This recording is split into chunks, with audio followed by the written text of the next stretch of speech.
I never thought my world would shatter in a single moment. But when I opened the door that night, what I saw left me frozen. My husband, the man I trusted with everything, wasn't alone, and the look in his eyes told me it wasn't the first time. My heart raced, my hands shook, and I knew nothing would ever be the same again. I guess I should start by telling you a little about myself. My name is Emily, and I'm a 38-year-old woman living in a quiet suburban neighborhood.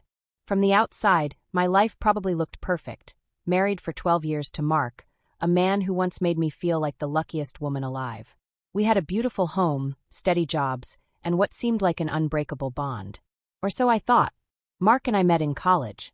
He was charming, funny, and made me feel safe. I fell hard and fast, and before I knew it, we were planning our future together. We built a life filled with laughter, late-night talks, and weekend getaways. But over time, the spark started to fade. Don't get me wrong, we weren't miserable. We still shared smiles and kisses, but something changed. Mark started staying late at work more often. He seemed distant, distracted, like he was somewhere else even when he was sitting right beside me. I tried to tell myself it was just stress. After all, we'd been through tough times before. A few years ago, I left my job to focus on starting a family, but after 2 miscarriages, the dream slipped further away. I buried myself in hobbies and home projects, while Mark poured himself into work. We both found ways to cope, but somewhere along the way, we stopped leaning on each other. Even so, I never doubted his love for me, until that night. That night, I came home earlier than usual. I had planned a romantic dinner to surprise Mark, hoping to rekindle something between us. I even bought a new dress and wore the perfume he used to love. But when I walked upstairs and saw the door to our bedroom slightly open, my heart sank. I could hear whispers and muffled laughter. My stomach churned as I stepped closer, and when I pushed the door open, my world collapsed.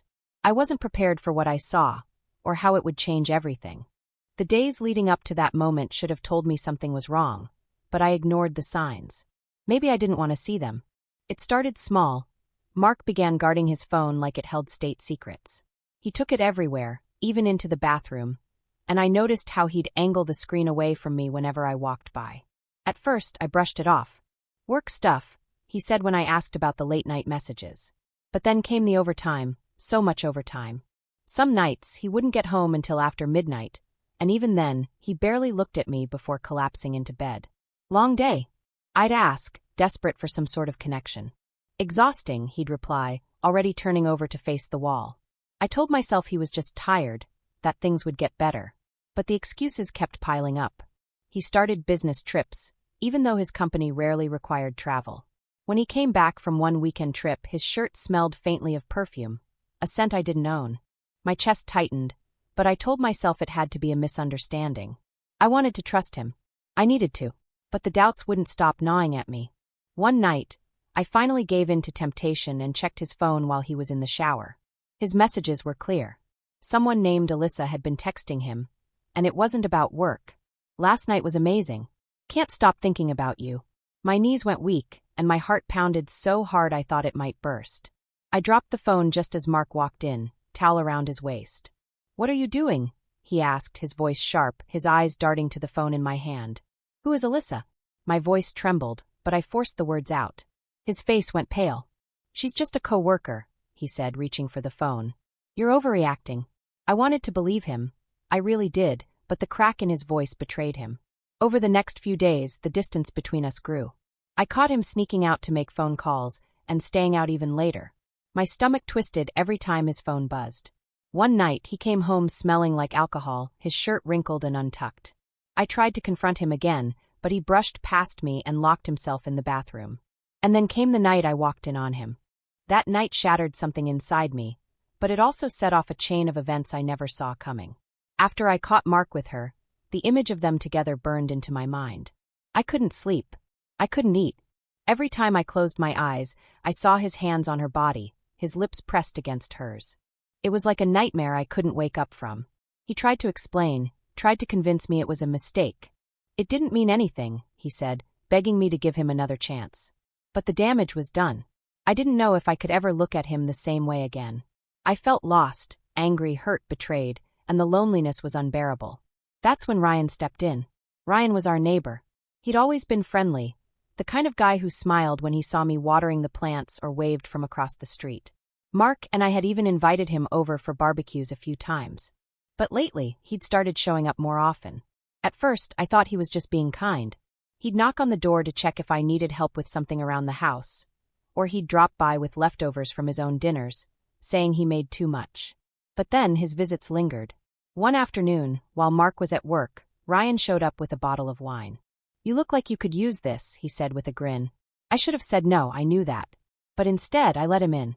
We sat in the living room, sipping wine and talking about everything except what had happened with Mark. For the first time in weeks, I felt seen. Ryan listened, really listened, and the way he looked at me like I was something beautiful made me feel alive again. One glass turned into 2. Then 3. When he reached out to brush a strand of hair from my face, my breath caught in my throat. "You deserve better," he said softly, his eyes locked on mine. I should have stopped him. I should have pulled away. But I didn't. Instead, I leaned in. His lips met mine, soft and slow, and every ounce of guilt I should have felt melted away. All I could think about was how good it felt to be wanted, to be touched. But then the kiss deepened and reality hit me. I pulled back, my heart racing. "We can't do this," I whispered, but even as I said it, I wasn't sure I meant it. Ryan didn't push. "I'm here if you need me," he said, brushing his thumb across my cheek before leaving. I told myself it wouldn't happen again, that it was just a moment of weakness. But the next day he texted me, "Can I see you?" And just like that, I was hooked. The sneaking around started slowly, meeting him at his place when Mark was working late, finding excuses to run errands just so I could see him. With Ryan, I felt free, desired, and the more time we spent together, the harder it became to stop. I knew it was wrong. I knew I was risking everything, but I couldn't help myself. One evening, while Mark was out of town for work, Ryan and I spent hours tangled in each other's arms. It felt like nothing else existed outside that room, just us. But when I got home, the guilt hit me like a freight train. I stood in the shower, scrubbing my skin until it felt raw, but no amount of water could wash away the betrayal. The worst part, I didn't feel guilty for what I'd done to Mark. I felt guilty because I didn't regret it. That night, as I lay in bed next to Mark, pretending to be asleep, I couldn't stop thinking about Ryan, about the way he touched me, the way he made me feel wanted again. But I also knew it couldn't last. Secrets like this had a way of coming out, and I wasn't sure I was ready for what would happen when it did. The guilt weighed on me like 1,000 bricks, but no matter how many times I told myself it had to stop, I kept going back to Ryan. It wasn't just the physical connection, it was the way he made me feel alive, wanted and understood. I told myself Mark deserved this. After what he did, after breaking my heart, he had no right to expect loyalty from me. But deep down, I knew it wasn't that simple. I wasn't just punishing him, I was losing myself.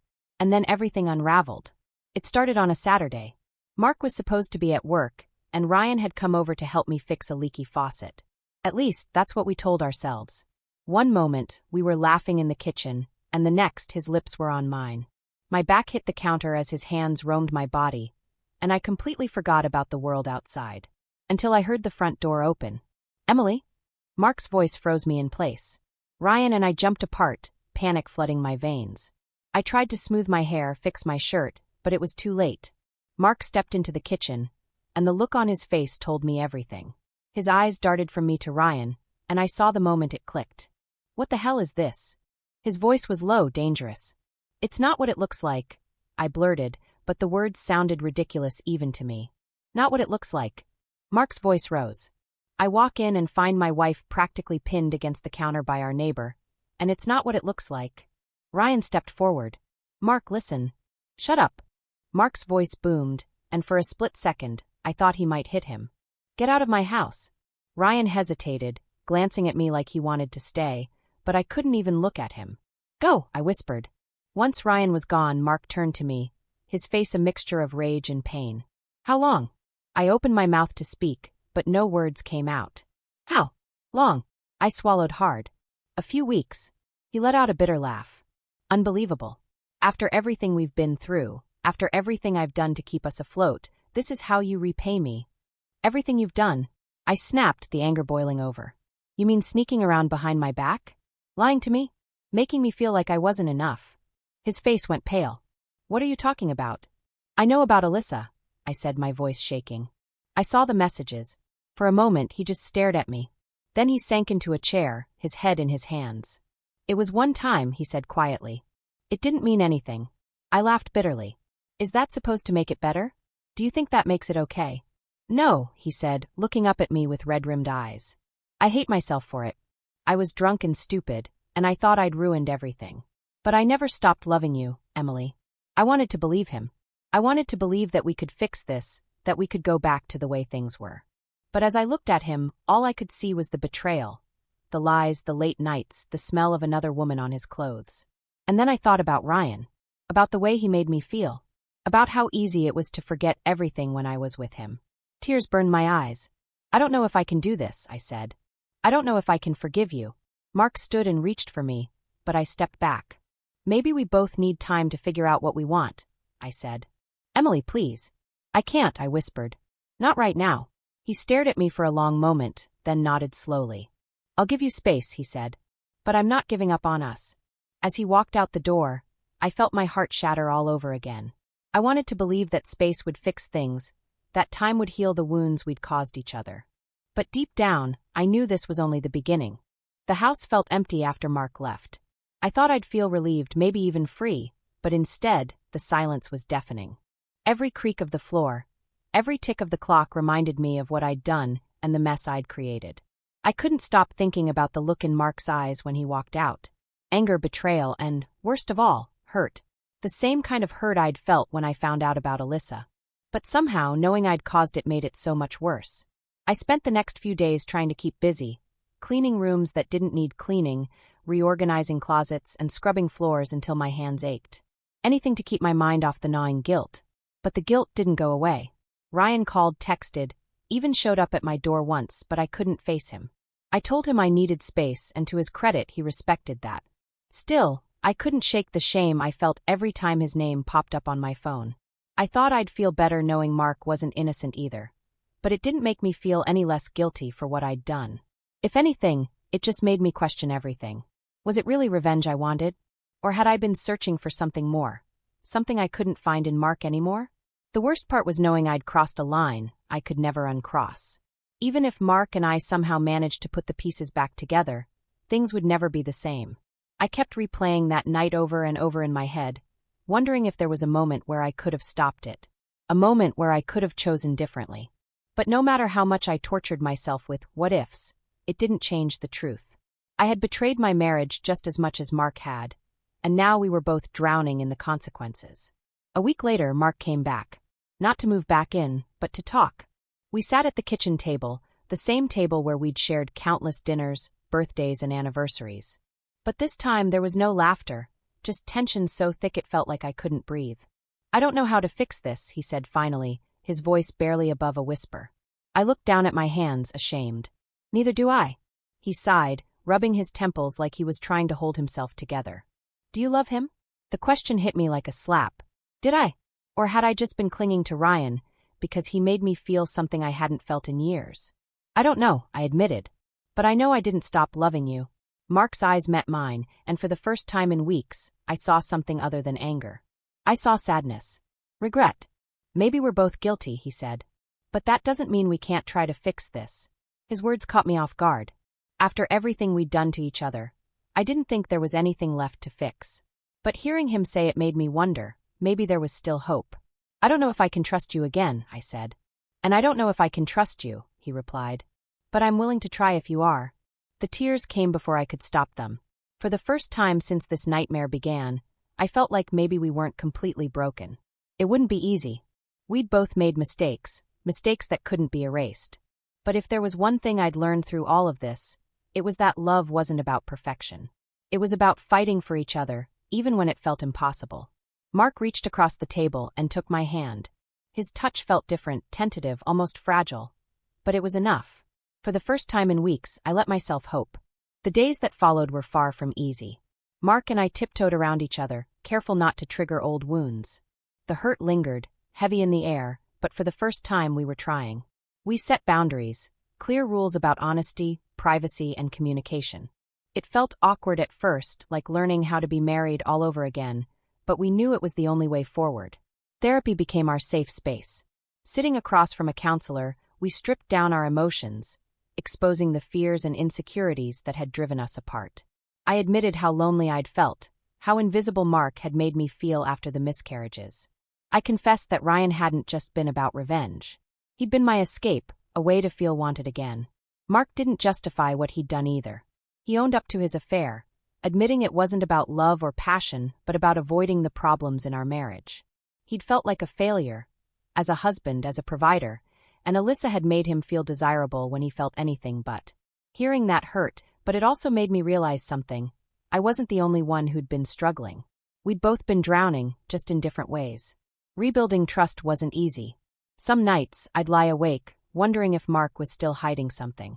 Other times, I'd catch him glancing at my phone, and I knew he was wondering the same thing about me. But slowly, we started finding our way back to each other. Mark quit his job and found something with fewer late nights and no business trips. I started focusing on myself again, taking up hobbies I'd abandoned and reconnecting with friends I'd pushed away. We learned how to talk to each other again, how to really listen. And the more we opened up, the more the walls between us started to crumble. But it wasn't just about saving our marriage. It was about forgiving ourselves, too. I had to accept that what I did with Ryan wasn't just a mistake, it was a wake-up call. I'd let my own insecurities push me into something reckless, and I'd hurt people I cared about in the process. And Mark had to accept that his affair had broken something in me that wouldn't heal overnight. We weren't perfect, and we never would be. But we were learning to be better, not just for each other, but for ourselves. The experience changed me.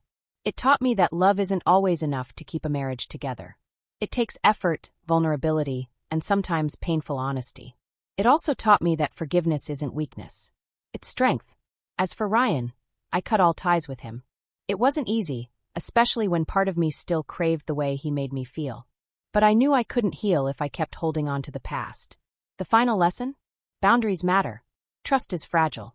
And once it's broken, it takes time and patience to rebuild. Mark and I still have bad days, moments where doubts creep in and old wounds resurface. But we face them together now, instead of hiding from each other. Because if this whole mess taught me anything, it's that love isn't about avoiding mistakes. It's about having the courage to fix them. What would you have done in Emily's situation? Could you forgive, or would you walk away? Let me know your thoughts in the comments below. If this story left you wanting more drama, secrets, and shocking twists, make sure to like this video, subscribe to the channel, and hit that notification bell. You won't believe what's coming next. Stay tuned for even more scandalous stories.